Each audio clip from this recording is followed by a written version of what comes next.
decision trees, and AI integrations. That is your topic for today. Welcome to the Lawyers and Mediators International Show and Podcast, where we discuss law and conflict resolution topics to educate both professionals and everyday people. Catch regular episodes on YouTube and anywhere you get your podcasts. Just remember, nothing in these episodes constitutes legal advice, so be sure to talk to a lawyer, as cases are fact dependent.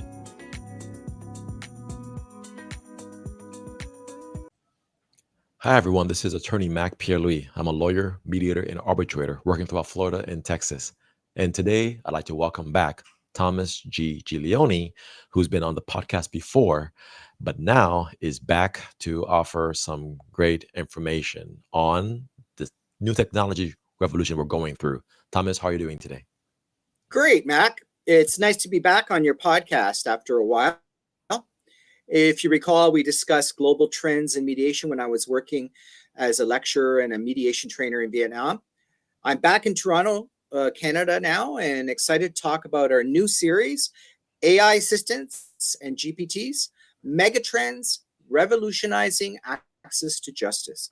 Yes, absolutely. And so, Thomas, this brainchild of yours dealing with AI technology and AI assistants and GPTs is something that I know you're really passionate about, but it's something that we both want to share, this knowledge with the world to let people know, especially professionals, right, on how they can make their lives easier, how they can just do more with the upcoming technology. So, Thomas, before we get started, can you just share a little bit about yourself with folks who might be new to you? Because it's been a while since you've been on the Uh-huh. show, but how are you doing? I'm doing fine. Like I said, I'm back in Canada now. Now focusing more on AI integration with respect to not only commercial mediation but also family law, and um, and yeah, a lot of lawyers are really curious. Mediators are really curious about how AI can be integrated. Some of my colleagues who are mediators are or are in the legal profession ask me, "How's AI going to help me in my profession?" So we hope to answer some of those questions in these podcasts. Yes, no, absolutely. And so we're planning this to be an ongoing series, and it's only going to grow more and more with knowledge over time.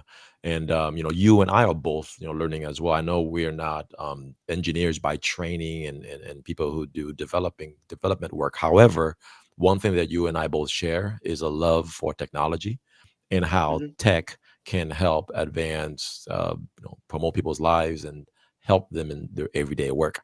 So, Thomas, I know that for today's topic, you're going to be talking a little bit about decision trees and AI integrations. So let's get started. I'm going to screen share. And if you're listening to the podcast, be sure to go and check out the actual video version of this on YouTube so you can see a little bit more of what Thomas is sharing. All right, Thomas, take it away. Tell us more. Okay, great. So uh, the whole theme of this podcast is um, we're going to be talking using layman's terms, and we're going to. If you have any questions, you could always add comments on the YouTube channel. But basically, it's going to be using natural language, and well, if I could show you the next slide, Sure. I'll explain to you why why That's coming. AI is important for professionals. Um, and you can see in this chart, okay, this is actually a recent study, actually in April this year, that white collar occupations, well, mediators and lawyers fit into that, experience between a 17 to 43% boost in productivity in various skills that are required to do that job, um, that were necessary in that profession. So people say, what's AI going to do to help me? Well, this recent study shows very clearly that you're going to be more efficient in what you're doing. You might reduce workload, Mhm. which would make your profession more leaner and meaner and much more uh, efficient in delivering your services. Yes. And Thomas, quick So question. And so I'm important to pause you here. This doesn't necessarily mean that AI is taking people's jobs away, right? This means that it's making people more efficient to actually be more productive in getting things done. yeah, it's the same thing as the internet. A lot of people thought the internet is going to replace people. Mm, You could see what the internet has done to the job market. It's created jobs that never existed. So mhm, no, what it is going to replace is well, if you look at what the internet did, for example, um, 10 years ago, very few mediators and lawyers used Zoom. mhm, We were forced by COVID to learn how to use ODR, online dispute resolution. exactly. So the ones that you know still don't know how to use a Zoom or use online mediation are left behind. So the same thing's going to happen with this next revolution of the integration of AI to mediation and legal services. So it's not going to replace; it's going to augment the professionalism of those that are able to use and integrate AI into their practice. All right, I'm gonna move on to the next slide. Okay. Okay, yeah. Um, Actually, to show, I don't know if you got the clip there, but Sam Altman, CEO of OpenAI, he kind of when he did a presentation actually just about 2 weeks ago, where he kind of channeled the late Steve Jobs while unveiling the new capabilities of ChatGPT on his OpenAI development day, and it was quite exciting. It really created a buzz on the internet, and so the big news about Sam Altman is the CEO of ChatGPT. The big news is that he's introducing a concept called AI assistants and GPTs. Now, this is something I learned myself how to use by just you know just self learning, and now I'm just being able to know how it works and do it myself and integrate it into my new website, We Agree Mediators. And so, uh, anyways, the good Yeah. thing is when I created this, I spent a lot of time creating these GPTs. They have AI Chat GPTs has a what's called a copyright shield.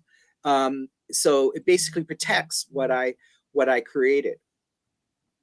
Yes, and I'm sharing my screen a little bit to include a Bloomberg article that references. I think this is what you're referring to a minute ago when you were talking about the presentation that just happened by Sam Altman Yeah, um, on ChatGPT. yeah. He It was OpenAI Development Day, and I think Mhm. that he has them annually, and they're quite exciting, and everybody looks forward to them. Yep. And he kind of mirrors Steve Jobs a bit, and because he did a lot of the presentation himself in real time. Got it. All right. So let me continue on here.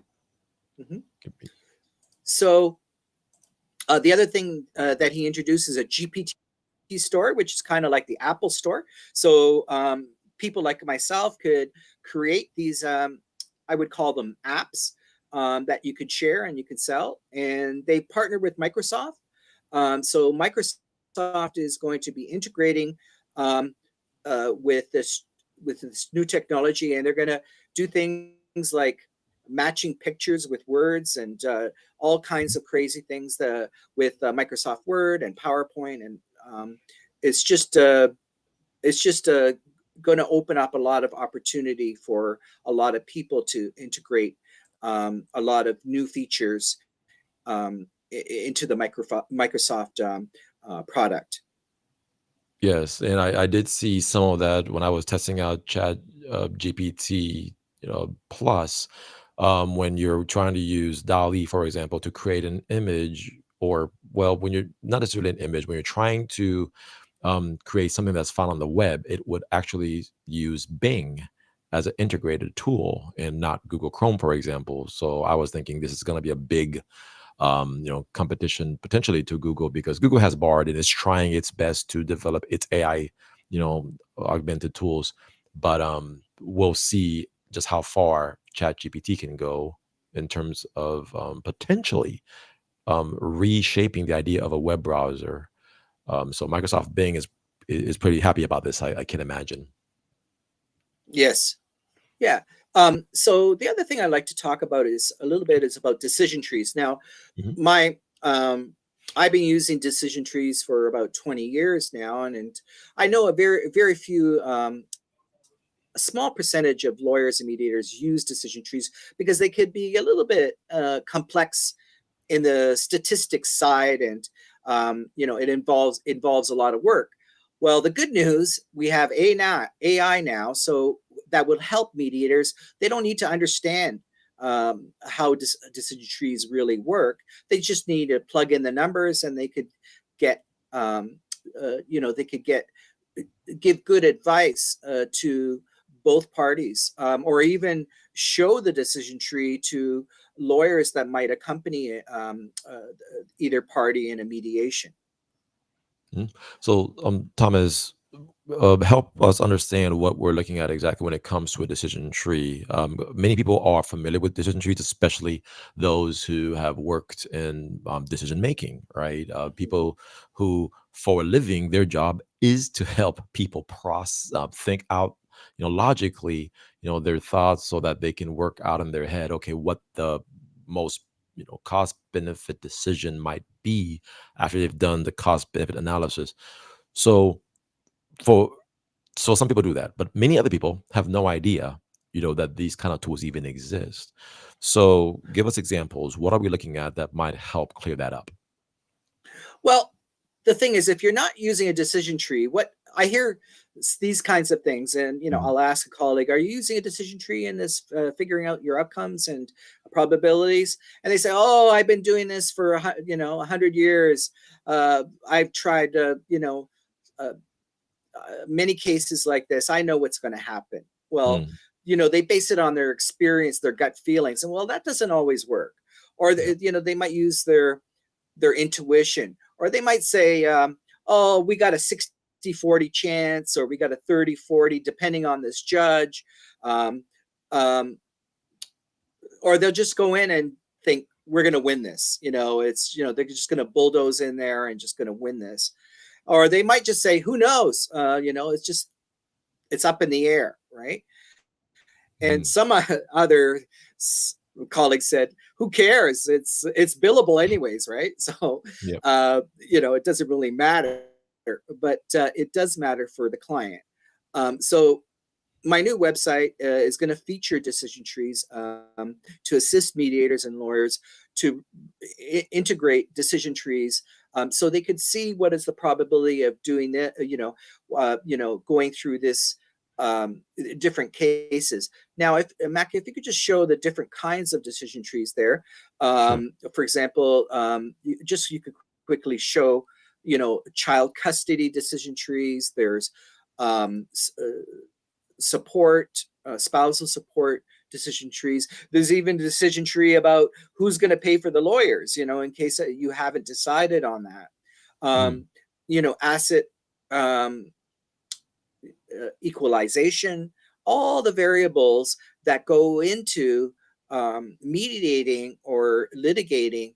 Um, uh, well, this particular case, family law disputes. I'm focusing now a little bit more on family law. Mhm. I'm a court appointed mediator here in Toronto, doing mostly commercial mediation, but now I have this focus of integrating AI into Mhm. family law mediation, because right now I don't see anything really, uh, other than a few people using AI for family law, or decision trees. Decision trees mostly, the only people I've seen it in various blogs is Mm. are lawyers that have a statistical background and very much into the numbers, but now you don't need that kind of background to work with these, and it's quite an amazing outcome. Yes. So in a nutshell, is it because family law can become so emotional where people may not make rational decisions, with their frontal cortex, but they're, stuck back there in the amygdala, right? Where they're just, you know, so angry and hurt by the other parent, and they're dealing with an issue involving their child, somebody they love so much, or they're dealing with their money or their sex lives, things that are very personal and intimate. Sometimes family law can take people to a place where when you ask them to make a clear, level headed decision, they may think that they're making it, but they never believe that the other side is, because the other side is always Mm, unreasonable. And so, is that mm. why you believe that decision trees can actually help in family law cases as well? Well, um, it's true.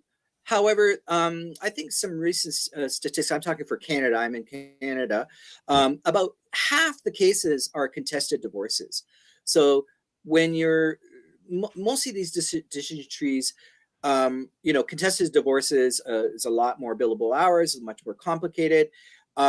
When you're, when it's uncontested, you don't have to really need a decision tree in that regard because it's pretty, um, it's pretty fast forward. But Yes. usually with contested cases, but when you show the client, uh, where they are now, where they need to go, if they've got spousal support, if they got child custody arrangements, if they've got asset relocation, if they haven't decided who's going to pay for the lawyer, it's going to, the bill, if the bill is going to, the billable hours is going to add up. And when they see, that they could lose here and that they could win here, you could see the permutations and combinations. They might win in this case, where they might be dealing with, who's going to pay, or spousal support, or spousal support can be very, very complicated depending on the situation. So basically, decision trees um, deal with exactly those cases where things are uh, very contested, very emotional. But when you show the clients, this is what's going to happen. These are the probabilities. If you do this and if you do that, it kind of, how do I say it, calms them down and makes them see the light, so to speak. Exactly. So, and then of course, property division is a big point of contention a lot, and people will have to make decisions there as well. You see the pros and the cons when it comes to valuation of property and what is worth fighting for and what is worth litigating with a judge. Mm-hmm. So, I have here the next slide, sample mediation prompt. So, help us understand this. Yeah. So you can use chat GPTs in negotiating contract negotiation. So this is something I wrote. So basically to get a certain outcome. So basically the prompt will help you um, in this case um, to provide valid arguments. So let's say you could use this in a caucus. So you can show one party, the other side's strong points and weak points. Um, and you basically insert, if you want, you can insert the file number or the case number, and ChatGPT will retrieve it. And you could customize it specific with the mediation that you're dealing with. Not only Mhm. that, but it's great for negotiations. For example, you could input a clause and put a short hypothetical and ask some suggestions about what you should do to revise a clause. If for mediators that are drafting legal clauses, so you get some suggestions for revisions. Mhm. You could ask the GPT for recommendations for the best language to achieve your by revising clause. You could use it for summarizing a lengthy paragraph. Maybe it's a lot of legalese that the clients are not going to understand, and where you'd have to manually try to parse it to understand the intent. And also, there might be, I've seen a lot of drafts of contracts where there might be some conflicting clauses, and it will highlight this clause kind of conflicts with that. You said in the child custody this, but this in the spousal support this, and conflicts with that. So it will highlight and flag anything that is out there that if you're drafting, contracts, in a template, even using a template. Um, so you could even summarize legislation to, um, in a footnote, or to, so they know where you're getting this information. So let's say I'm dealing with, uh, amendments to the family law in Canada. Maybe something has changed and not everybody's aware of it. Maybe even the other lawyer might not be aware of a new development. You could actually footnote it and explain it. So ChatGPT will find that source, this particular clause in the law, in the family law, and add it as a footnote to make it more credible, and to show that, um, uh, to give more support to what you're drafting. Yeah. It also checks typos and grammatical errors. It removes legalese and all that. Now, Yes. I showed a slide there, the last couple of slides. One is the front page of a title page of the family law in Canada that was amended just a couple years ago. This one So what you could before do is that. you could, yeah, there's two of them there. Okay. These are documents that are 300, 500 pages, a lot of legalese, right? So you could upload those PDFs and you could ask questions about it. Have there been any changes with spousal support limitations with the new family law amendments? Have there been what are the, you could ask basic questions. What are the with respect to the PDF? So you could actually, it's a talk, it'll be like a talking PDF, and it will refer exactly to the clause that you're referring to. So you don't have to read the whole 300 and 500 pages to be versed in it. It will actually pull out the particular clause that is related to your question. Yes, excellent. Lots of good points there. Couple things. So when a one of the things is summarization, right? Instead of having to know and be aware of thousands of pages of PDFs on the internet, you're able to have ChatGPT basically distill it down to things that are more manageable, because you have the power of supercomputers at work for you through the power of the internet. I mean, we've never lived in a time like this, right? Because some of these supercomputers, are incredibly powerful, and they're able to process data at incredible speeds. And so, for the first time, human beings around the world, simply with an internet connection, are able to have a supercomputer at work, for them. Which is kind of mind-boggling. The things that you could potentially do. That's one point. The other point, you kind of raised this when you were talking about, you know, referencing the law, for example, or a statute that might be created. What are your thoughts about the practice of law? Because you're a lawyer too yourself, right, Thomas? I know you went to law school, and I know you Yes. know a lot about the law. I'm not sure if you're practicing, every day, No, like I'm being a lawyer. retired now. I'm retired now. Okay, but what you know is technology is not licensed to practice law, and honestly, nor probably should it, though it's a very scary world. However, where is the line, do you think, in your mind, between where you can rely on what ChatGPT gives you for information, but not crossing over into legal advice, and then being satisfied with whatever it is that it might prompt out for you? Is there in your mind some clear line what that demarcates, or is this kind of a brave new world where we don't know where this ends? Yeah, that's a good question. I look at it as a tool, and it's a tool that you use. It's kind of like, uh, it's you are either the mediator or lawyer and responsible for what you're going to deliver. So you need to check. So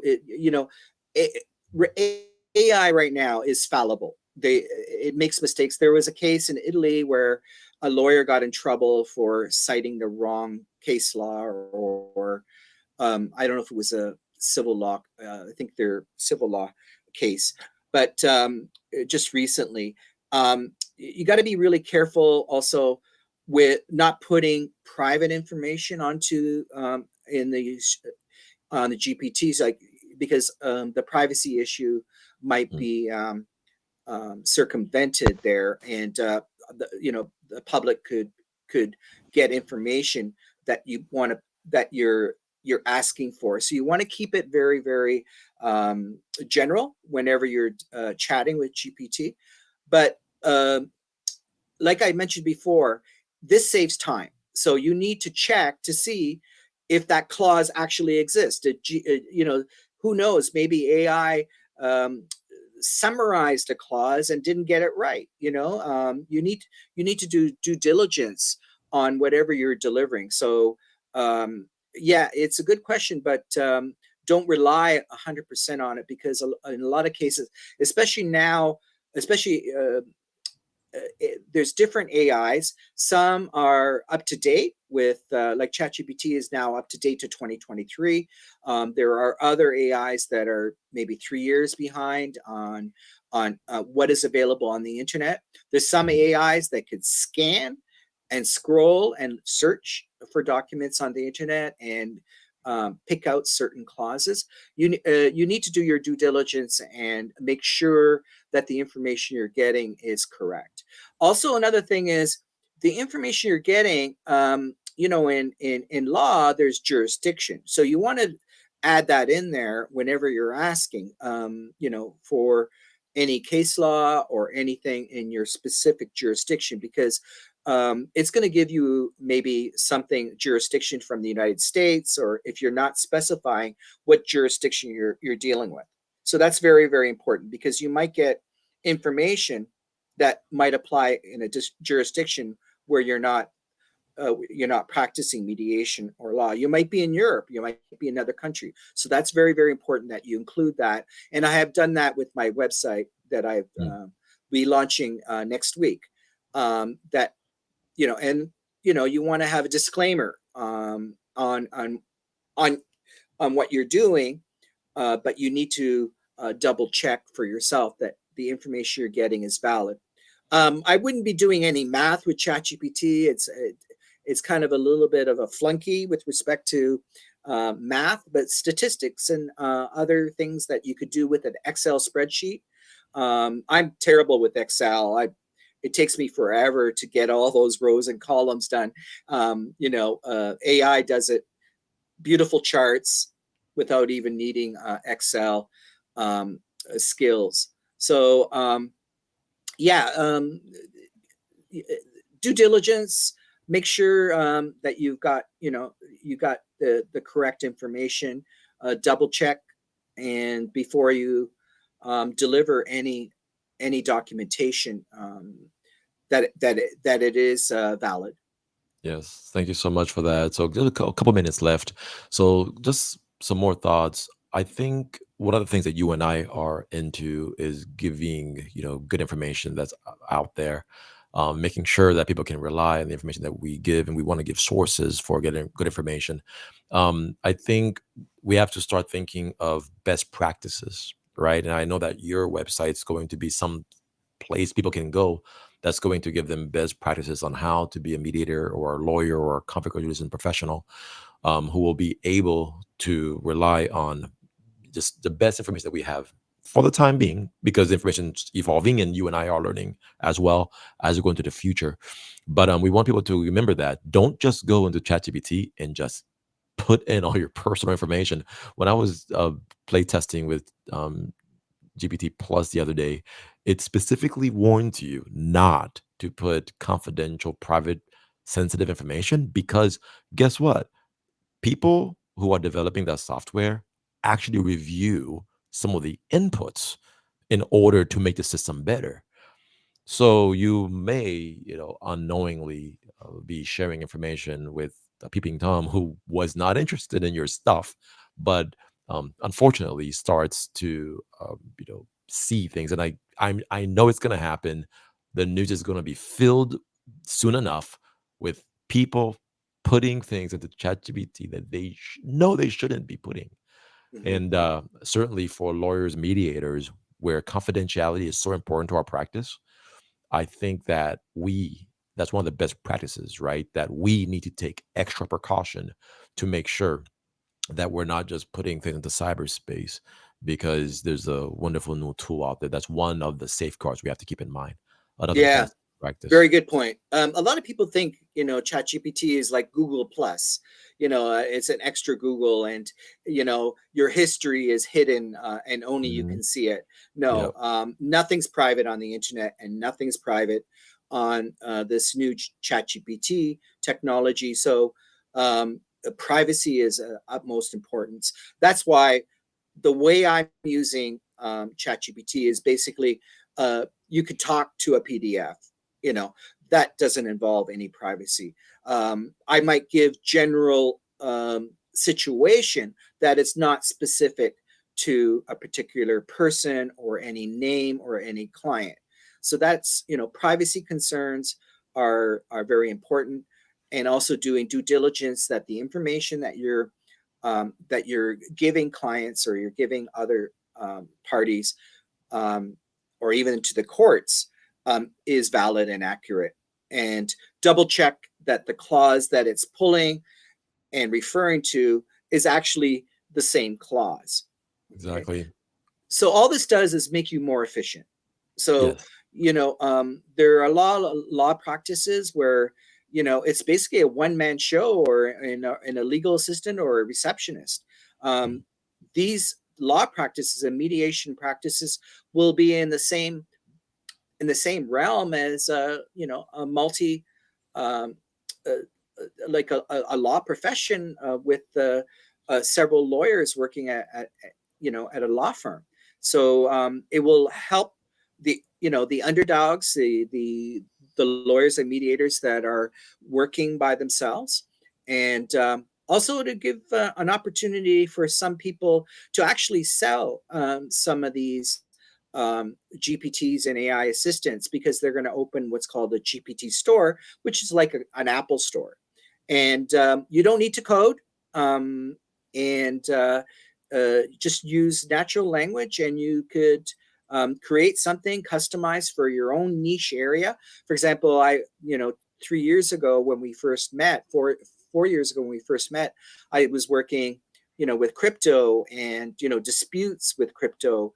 So you could go into specific niches where other lawyers or mediators might not have developed. So there's a Mhm. lot of opportunities Lots. where where you can go with this.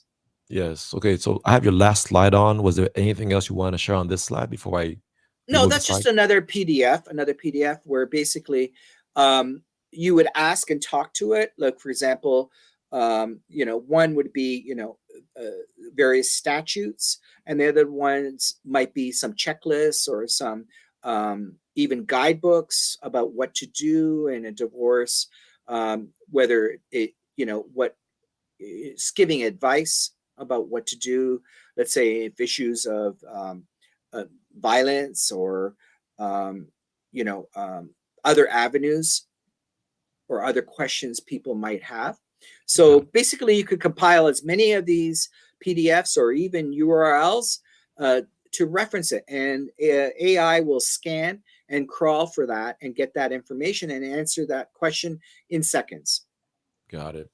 All right, Thomas. Well, look, one of the takeaways I know is going to happen in all of this is that ChatGPT is making it so easy to gather a lot of information and giving it to us, right? As seekers, as researchers, as people who are living on the internet. But one of the potential problems, one of the pitfalls with that is we human beings are finite. We can only take in so much information and process with so much. So even if you give ChatGPT, 5 dozen 200-page guides and say, distill this down to X, Y, and Z. We don't know if that information is good necessarily. And Hmm. so we still need to decide from all that information, well, what is worth, reviewing and ingesting and contending with. So I think there's always going to be that dilemma that's created where Hmm. so much information is not necessarily a good thing, but we can make it good for us if we can fine tune and over time make this better. And I think over time, that's what we're going to see with your projects and my projects. And as we keep training people and educating people on GPTs, we'll be able to get more and more and more, um, you know, good to come out of it. So I'm Hmm. looking forward to working with you, alongside you as we go through this new world and new opportunities that's being presented by, I guess, the new Google of our time. Yeah, Exactly. Yeah, I am too, Mac. And in future podcasts, we're going to be inviting people that actually lawyers, mediators, maybe even people that have built GPTs and are selling them. And we'll invite them to talk about, how we can apply GPT specific GPTs and AI assistance to particular tasks in mediation and the legal profession. So I'm really excited and inviting other speakers that would know more about particular niche markets and particular um, new tools that could be used to help our fellow mediators and lawyers. absolutely. Looking forward to it, sir. Okay. Thank you, Thomas. All right, everyone. That's it for this episode. Where hopefully you learned a lot today. And I know it's so much that we have to take time to process all of this. Could be a little bit overwhelming, but very much looking forward to it. It's a brand new age of technology. Okay. Check us out, alumnipodcast.com, Thomas Giglione of weagreemediators.com. That's your website if people want to check you out. Until next time, take care, everybody. Bye bye.